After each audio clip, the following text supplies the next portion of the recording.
Pessoal, tudo bem? A gente vai falar um pouquinho sobre os conteúdos que a gente está estudando, fazendo uma revisão.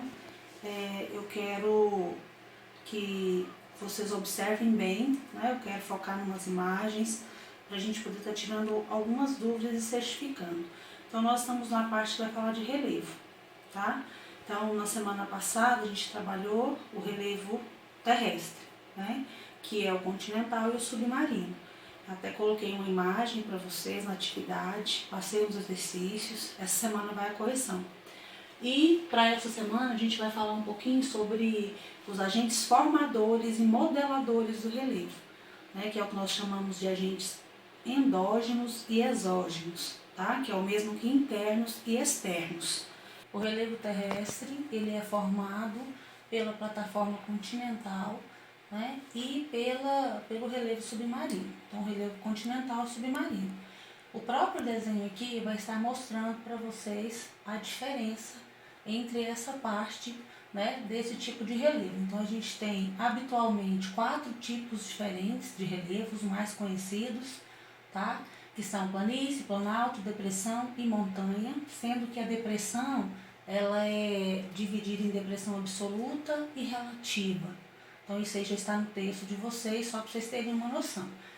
Então a planície são as partes mais baixas, os planaltos partes mais altas, tá? Só que com algumas variações no relevo, e as montanhas as partes mais elevadas que a gente tem. E a depressão, ela é relativa e absoluta. Absoluta quando ela está completamente abaixo do nível do mar, e é relativa quando ela está um pouco mais baixa do que as áreas que estão ao redor dela.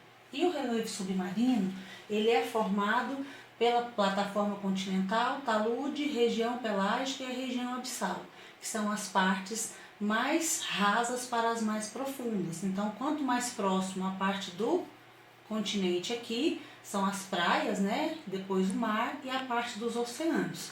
Obviamente que isso aqui é uma parte, um desenho pequeno, só para vocês verem um recorte para estar observando essas diferenças aí. Lembrando que o relevo submarino possui a mesma tipo de estrutura que o relevo continental, só que o submarino estando abaixo, né, das águas aí dos mares e oceanos. Então, agentes formadores e modeladores do relevo. Então, agentes endógenos ou internos, exógenos ou externos. Esse texto que eu ampliei aqui, para que a gente possa estar trabalhando, é o mesmo que tem no arquivo da atividade de vocês. Então, vocês vão copiar ou imprimir o que está lá.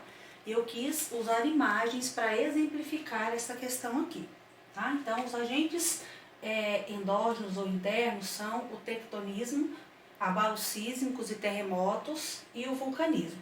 Então, esses agentes internos são aqueles que movimentam a parte do relevo internamente, é o que vai fazer soerguer áreas, rebaixar áreas, áreas que vão entrar no processo de erosão, áreas montanhosas e que vai envolver principalmente um tempo geológico muito antigo.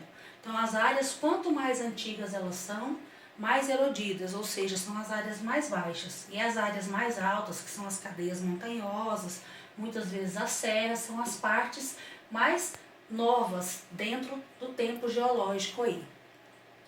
Então, só para a gente exemplificar, mostrando o tectonismo. Então, a posição e a distribuição das placas tectônicas em todo o nosso planeta, mostrando áreas que têm maior incidência e que têm menor incidência, né, de terremotos, vulcões, de uma maneira geral. E nesse processo que nós chamamos de tectonismo, que vem a epirogênese e a orogênese, é justamente esse processo de dobramentos e falhamentos. Então nós temos aí, quando as placas tectônicas elas se aproximam, elas vão forçar e vai surgir os dobramentos. Quando elas se afastam, normalmente vão surgir os falhamentos ou as falhas. Então elas vão se afastar, soerguer ou rebaixar ou para o próprio lado, fazendo com que as falhas venham surgindo. Os abalos sísmicos ou terremotos, eles vão acontecer dentro desse processo, normalmente relacionado ao falhamento, tá? Que seja um processo de afastamento ou mesmo de aproximação de placas tectônicas, onde a gente tem o epicentro, que é onde vai ser sentido, o hipocentro, que é onde o processo dos tremores estão acontecendo, as ondas sísmicas e na falha. Então, quando acontece esse processo de terremoto ou abalos sísmicos em terra, nós vamos ter normalmente uma movimentação muito grande da área, áreas que são muito povoadas, que têm áreas mais pobres, que as construções não vão resistir muito, vai acontecer o processo de cair e de morrer muitas pessoas. Quando é dentro dos oceanos e mares que esses falhamentos acontecem, vai acontecer os maremotos e vai ter como consequência as tsunamis, que são as grandes ondas, ondas gigantes que vão adentrar a área territorial aí das casas e moradias, trazendo muitos transtornos também. Para finalizar, os agentes internos ou endógenos, nós temos também o vulcanismo. O vulcanismo é outro processo que traz muitos problemas, mas também traz modificações muito significativas para a superfície terrestre, como por exemplo a formação das rochas magmáticas. Quando o vulcão entra em erupção e esse magma muito quente entra em contato com as áreas mais frias, a rocha vai solidificando, formando essas rochas magmáticas. E o vulcão, que está em erupção há muitos anos, ou ele deixa de estar, ele é muito influente nessas zonas mais quentes, né, que vai trazer aí a parte dos geysers, a parte da formação das águas termais. Muitas vezes ele vai entupir o cone aqui, vai parar de entrar em erupção por um tempo, pode parar para sempre, mas essa falha, esse local onde escapou essa lava e formou esse grande cume aqui, esse cone dele, vai estar aquecendo a água subterrânea e tudo mais que estiver nas proximidades dessa erupção vulcânica. Então, para a gente poder estar finalizando aqui o estudo nosso dessa semana, nós vamos falar dos agentes exógenos ou externos. Então, eles também são conhecidos como modeladores do relevo, mas ao mesmo tempo que eles modelam, eles também acabam por destruir, por estar aí trazendo modificações muito significativas, principalmente quando o homem entra em ação.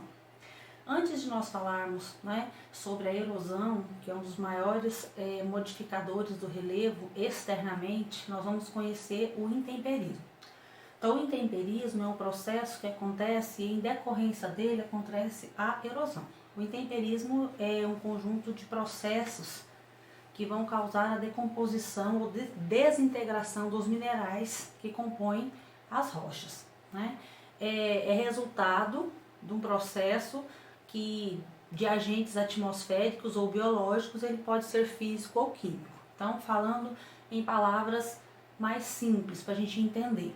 Durante o dia há um calor excessivo, a rocha fica superaquecida, à noite há um certo resfriamento pela ausência dos raios solares, e esse processo de aquecer e resfriar vai fazer com que essa rocha ela vá se partindo, quebrando, fazendo com que depois o processo erosivo, pela água da chuva, pela água dos rios ou mesmo pelo vento, vá levando essas partes de rocha aí. Então a erosão é o quê? O trabalho da erosão, ela vai compreender 3 etapas diferentes: desgaste, transporte e deposição. Então acontece o intemperismo químico ao desgaste. Depois vai ser transportado e após o transporte ele vai ser depositado, que é o processo de deposição. Os principais agentes erosivos são a água das chuvas, enxurrada, gelo, rios, mares e oceanos, ventos e atividade humana. Então nós vamos conhecer os principais tipos de erosão. Erosão pluvial. A erosão pluvial é a causada pela pluviosidade, que é o que? A chuva. As áreas de encostas desmatadas são as principais áreas atingidas. Fluvial, erosão pela água dos rios. Então ela vai, com o passar do tempo, de muito e muito tempo, esse leito desse rio vai se modificando. A glacial é um desgaste formado pelas áreas geladas, então o processo de derretimento, né, das geleiras, de congelar e descongelar, vai agredir as rochas e elas vão se modificando, formando principalmente o que nós chamamos de fiordes, que estão nas regiões Polo Norte e Polo Sul, e eu vou mostrar um exemplo ali depois. A erosão marinha é o trabalho das águas do mar sobre os litorais, ele pode ser construtivo ou destrutivo. Construtivo é a acumulação marinha. as praias, as restingas, tombos e recifes. E o trabalho de desgaste realizado pelo mar, que é o que nós falamos aí, que é a parte construtiva, a parte destrutiva, é o que nós chamamos de abrasão marinha, que é um processo de erosão que vai atrapalhar a área dos litorais. E a erosão eólica é a erosão causada pelo vento. Ele é um poderosíssimo agente erosivo. Vai atuar principalmente nos desertos e nas praias. E para finalizar, a erosão gravitacional, que é um tipo de erosão que costuma ocorrer em localidades muito inclinadas, como as cadeias montanhosas. Então vai haver uma ruptura e transporte de sedimentos proporcionados pela ação da gravidade e a deposição gradual dessas partículas nas localidades mais altas para os pontos de menor altitude. Então todo o processo de erosão, desgaste, transporte e deposição vai acontecer e modificar muito significativamente o relevo. Então esse processo natural de erosão já acontece. Quando o homem vem, ele vai fazer um processo de acelerar. Então, é a erosão acelerada, onde o homem chega e começa a transformar-se sem muitos cuidados. Bom, então nós vimos aí os principais tipos de erosão. Pluvial, causado pela água das chuvas. Então, quando essa encosta é remexida e transformada pelo homem, às vezes é um processo de remexer esse solo, de retirada, tudo que está abaixo, que seja cidade, que seja plantação, criação doméstica, vai haver o deslizamento de terra e os prejuízos virão acontecer, além de prejuízos econômicos, também prejuízos de vidas. Então, a erosão pluvial, ela acontece em todos os lugares, né? Tanto na zona rural quanto na zona urbana, onde há o remeximento do solo, a água da chuva, que é a enxurrada, vai causar isso aí. Muitas vezes os deslizamentos trazem muitos transtornos e problemas ambientais para as cidades, quando há muita construção próxima a encostas. A erosão fluvial, ela vai causar o processo de assoreamento, quando há o remeximento, a retirada da mata ciliar, mas ela vai também, com o passar de milhares e milhares de anos, né, acontecendo se estiver um tipo de rocha que é suscetível, né, a uma quantidade maior de erosão, um exemplo do Grand Canyon, nos Estados Unidos, né, que é uma parte muito profunda e corre água lá no fundo. Então, há milhares e milhares de anos, essa água possivelmente estava passando bem aqui. Com o passar do tempo, foi erodindo onde o rio vai passando. Exemplos claros da erosão fluvial: você vai a um rio onde tem muitas pedras, cachoeiras, por exemplo, você vê a formação daquelas bacias, a formação de alguns desenhos nas rochas, é a água que vai passando e fazendo esse processo de modificação dessas rochas. Erosão glacial. Então, o gelo que vai estar congelando e derretendo, ele vai causando também um processo erosivo nas rochas. Então, ele vai congelar, descongelar, congelando, descongelando, vai acontecer esse processo. A rocha vai se partir, parte dela vai ser levada, outra permanece, e os fiordes são as maiores consequências desse processo. É como se fosse a erosão fluvial, só que em regiões onde tem uma grande quantidade de áreas geladas, tá? Erosão marinha. Então, a água do mar vai batendo e transformando esses processos erosivos. Como eu citei anteriormente no texto, tem a parte positiva e a parte negativa, então são os diferentes recortes que as praias, os litorais em toda parte do mundo têm, acontece por esse processo de erosão marinha. E para finalizar, a erosão eólica. Então o vento vai batendo e transformando e modificando áreas com o passar de muitas e muitas eras geológicas. E mostrando aqui um exemplo em área desértica, a forma que a areia é removida ou colocada, né, em partes por este vento, que é a chamada erosão eólica.